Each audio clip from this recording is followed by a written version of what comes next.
मैंने एक कथा को पढ़ा है कि राम जी जब रावण को मारने में सक्षम नहीं हो रहे थे,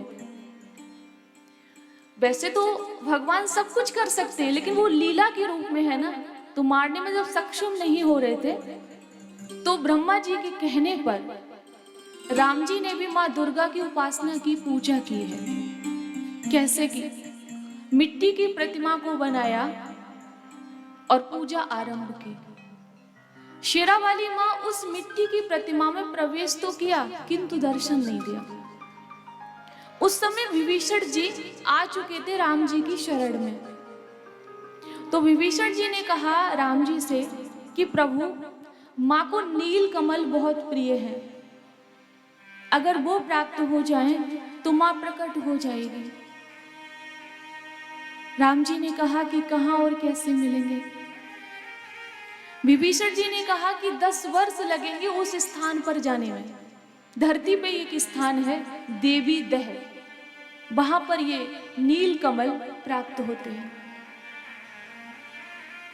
हनुमान जी तो मन से भी ज्यादा भागते हैं ना, तो हनुमान जी ने कहा कि मेरा तो अवतार ही हुआ है राम जी के कार्य हेतु, राम काज के लिए ही हमारा अवतार हुआ है।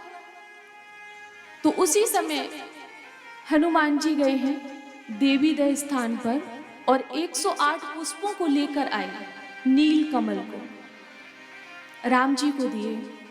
राम जी ने विधिवत माँ को अर्पण किए, लेकिन जब गिनती की तो 107 फूल थे, एक फूल नहीं था। राम जी ने हनुमान जी से कहा कि हनुमान, ये तो 107 ही पुष्प हैं, लेकिन 108 चढ़ाना है, एक पुष्प कहाँ है? जाओ दोबारा लेकर आओ। हनुमान जी ने कहा कि प्रभु, मैं 108 ही पुष्प लेकर आया हूं और मैं चला तो जाऊंगा, किंतु उस स्थान पर अब कोई पुष्प नहीं है।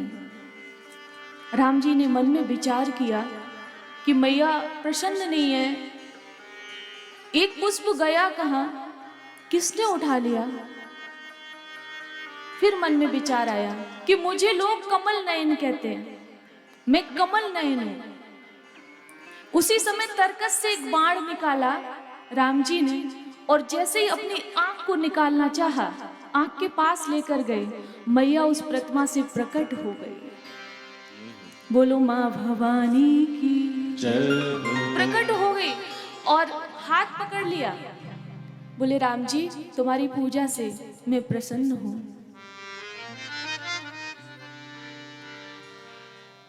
अब मैं रावण को छोड़ के जा रही हूं। आप सभी लोग जानते हैं कि रावण भी देवी की पूजा करता था। आप सभी लोग जानते हैं, पूजा एक दुष्ट भी करता है, पूजा एक भक्त भी करता है। दुष्टों पे कहीं धन संपत्ति की कृपा हो सकती है, ये मैं मानती हूँ, लेकिन कोई भी देवी देवता अधर्म का साथ नहीं देते। आप महाभारत का युद्ध देख लो, क्या कौरव कृष्ण को मानने वाले नहीं थे? जब उनको दर्शन सुलभ था तो क्या मानने वाले नहीं थे? सोचो, कोई तो उनमें मानता होगा ना कृष्ण को, लेकिन वो अधर्म के पथ पे थे। पांडव कृष्ण को मानते भी थे और धर्म के पथ पर थे। दुर्योधन अपने बल पे लड़ रहा था और पांडव कृष्ण के बल पर।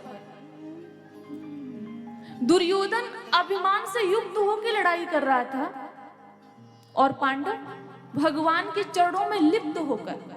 फर्क इतना था। तो दुष्ट भी भगवान को भजता है और भक्त भी। तो उसी समय आदिशक्ति माँ दुर्गा ने कहा राम जी से कि प्रभु,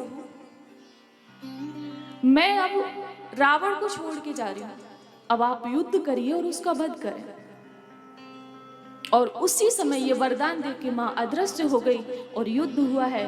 राम जी ने रावण का वध किया।